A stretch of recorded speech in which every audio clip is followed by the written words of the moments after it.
শ্রীকৃষ্ণ হচ্ছে রাধারানীর অধীন, এটাই আমাদের বৈষ্ণব সিদ্ধান্ত। আপনারা বৃন্দাবনে যাবেন, সাধু সন্তদের ফলো করবেন, সকালে উঠে দেখবেন জপে বসে 32 মালা 64 মালা এক আসনে বসে জপ করেন, নিত্য ভজন কীর্তনে তারা সারাটা জীবন কাটাচ্ছে। আমরা কল্পনাও করতে পারি না কি ভজন, উচ্চ ভজন জগতে তারা বিরাজ করছে। আমরা অতি সহজে দীক্ষা পেয়ে গেছি, অতি সহজে কৃষ্ণ মন্ত্র লাভ করে নিয়েছি, ভাগ্যে আমরা তো বিরাট কৃপা লাভ করে ফেলেছি। না, সাধুদের তাকালে বুঝতে পারা যায় ভজন কি জিনিস, ভজন কত কঠিন, কত সাধ্যের বিষয় ভগবানকে লাভ করা। বৃন্দাবনে ছোট্ট একটি মহিমা বলি এই ভজনের প্রসঙ্গে। করো কৃপা তুম শ্যামা পেয়ারি, বৃন্দাবন হে শরণ তুহারি। বৃন্দাবনকে ধামকে আশ্রয় করে একজন ভজনশীল সাধু ছিলেন শ্রীভট্ট গোস্বামীজি। ওনাকে বলা হতো শ্রীভট্ট দেবাচার্য গোস্বামী পাদ। কৃষ্ণ নাম জপ করতেন, গুরু প্রদত্ত বীজমন্ত্র জপ করতেন। উনি নিম্বাক পরিবারের আশ্রয় ছিলেন। সেই শ্রীভট্ট গোস্বামী যখন ভজন করতেন, সব ভক্তদের হৃদয়ের একটি ভাব থাকে।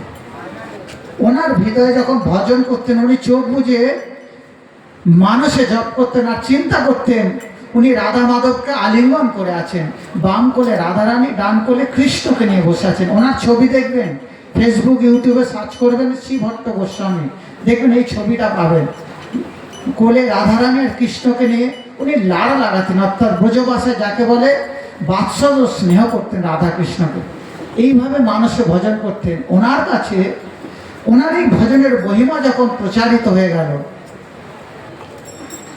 বৈষ্ণব জগতে এক অতি উচ্চ সাধক হয়েছেন হরি ব্যাসজি মহারাজ। আমরা এদের নাম জানি না, এটা ব্রজবাসী সন্ত, মথুরাতেই জন্ম, এটা ব্রজবাসী, নিম্বাক পরিবারে আশ্রয়। সেই হরি ব্যাসজি, এনারা রাধারানীর নিত্যকালে সখী ছিলেন, নিত্য সখী। সেই হরি ব্যাসজি যখন শুনলেন যে শ্রীভট্ট গোস্বামীর ভজনের কথা, উনি ভাবলেন আহা, আমি তো সারাটা জীবন অপেক্ষা করছি এইরকমই এক গুরুদেবের কাছে দীক্ষা নেওয়ার জন্য। উনি হরিব্যাসজি সেই শ্রীভট্ট দেবাচার্যের কাছে এলেন। দেখছেন উনি জপে মগ্ন, চোখ বুজে জপ করছেন, চোখ খুলছেন না। 3 ঘন্টা হয়ে গেছে, চোখ খুলছেন না। উনিও সেই বাবার কাছে বসে রইলেন। যখন সন্ধ্যা হয় এমন সময় বাবা চোখ খুলেছেন, সেই ভজনানন্দী শ্রীভট্ট দেবাচার্যজি। হরিব্যাসজি তার চরণে পড়ে গেছে, বাবা আমার একটি প্রার্থনা আছে, আপনি আমাকে কৃষ্ণ বীজ মন্ত্র প্রদান করুন, আমাকে কৃষ্ণ বীজ মন্ত্র প্রদান করতে। হরিব্যাসজি এই আকুল প্রার্থনা শুনে শ্রীভট্ট গোস্বামী বলছে, দেখো তুমি আমাকে কি দেখলে, আমার মধ্যে কি দেখতে পাচ্ছ যে আমার কাছে তুমি বীজ মন্ত্র প্রার্থনা করছো? তখন বলছে, না, আমি আপনার মধ্যে দীপ ও তেজ দেখতে পাচ্ছি। বলছে, আর কিছু নয়? বলছে, না। বলছে, এক কাজ কর হরিব্যাস, তুমি 12 বৎসর ধরে শুধু গিরিরাজ পরিক্রমা করো, আর আমি তোমার এই ব্রজবাসীদের নাম দিচ্ছি রাধে কৃষ্ণ, কৃষ্ণ কৃষ্ণ রাধে রাধে, রাধে শ্যাম শ্যাম শ্যাম রাধে রাধে। এটা প্রাচীন ভজন দ্বারা নিম্বাক পরিবারের যুগল নাম, এটা ব্রজবাসীদের মূল নাম। যারা রমেশ বাবার বৃন্দাবন পরিক্রমায় গেছেন দেখবেন, বা বর্ষানা রাধারানী মন্দিরে, এই নামটি কেবল কীর্তন হয়। এটা মূলত ব্রজবাসীদের সম্পদ। হরিব্যাসজিকে এই নামটি দিলেন, কোনো কৃষ্ণ বীজ মন্ত্র দিলেন না। বলছে, তুমি গিরিরাজ পরিক্রমা করো 12 বৎসর, 12 বৎসর পর আমি তোমার দীক্ষা দেবো, যদি তুমি যোগ্য মনে হয়। দেখুন, আমরা সহজে দীক্ষা পেয়ে গেছি বলে দীক্ষার গুরুত্ব বুঝিনি। হরিব্যাসজি ওনাকে শ্রীভট্ট গোস্বামীজিকে গুরু রূপে স্বীকার করে ওই রাধে কৃষ্ণ কৃষ্ণ কৃষ্ণ রাধে রাধে, রাধে শ্যাম শ্যাম শ্যাম রাধে রাধে, এই নাম জপ করতেন। আর 12 বৎসর ধরে গিরিরাজ পরিক্রমা করেছেন। গিরিরাজ পরিক্রমা 21 মাইল পরিক্রমা, 8 থেকে 10 ঘন্টা টাইম লাগে। যারা বৃন্দাবনের কাছে জানবেন, গিরিরাজ পরিক্রমা না করলে ব্রজধাম দর্শন সফল হয় না, পূর্ণতা প্রায় না।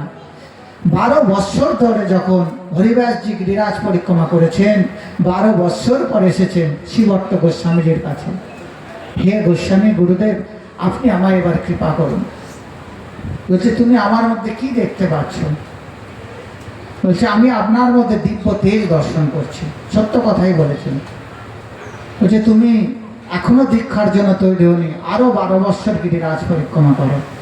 দেখুন, আরো 12 বৎসর হরিদাসজি গিরিরাজ পরিক্রমা করেছেন। আবার যখন 12 বৎসর শেষ হয়, 12 বৎসর পর এসেছেন, হে গোস্বামীজি 24 বৎসর অতিক্রান্ত, আপনি আমাকে কৃষ্ণ বীজ মন্ত্র প্রদান করুন। সেই শিবভট্ট গোস্বামীজি বলছেন, তুমি আমার মধ্যে কি দেখতে পাচ্ছ? কেন এই রূপ বলছেন? কারণ যাদের কথা হচ্ছে এরা কেউ সাধারণ ভক্ত নয়, রাধারানীর সখী। তারা ভগবানের লীলায় অংশগ্রহণ করার জন্য, ব্রজের মহিমাকে তুলে ধরার জন্য তারা এই পৃথিবীতে এসেছেন। এটা আপনার আমার লীলা নয়। আমাদের হলে কখনো এরকম গুরুদেব কষ্ট স্বীকার করতে বলতেন না, আর আমরা পারতামও না। হরিদাসজি যখন আবার 12 বৎসর পর এসেছেন, শিবভট্ট গোস্বামীকে বলছে, বলো হরিদাস, তুমি আমার মধ্যে কি দেখতে পাচ্ছ? তখন হরিদাসজি বলছেন, হে গুরুদেব, আমি দেখতে পাচ্ছি আপনার বাম কোলে রাধারানী, ডান কোলে কৃষ্ণ বসে আছে, আপনি তাদের প্রাণ ভরে আলিঙ্গন করছেন। শিবভট্ট গোস্বামীর চোখ দিয়ে ঝরঝর করে জল পড়ে গেল। হরিদাস, তুমি এতেই ভজন সিদ্ধ হয়ে গেলে, আমার হৃদয়ের কথা তুমি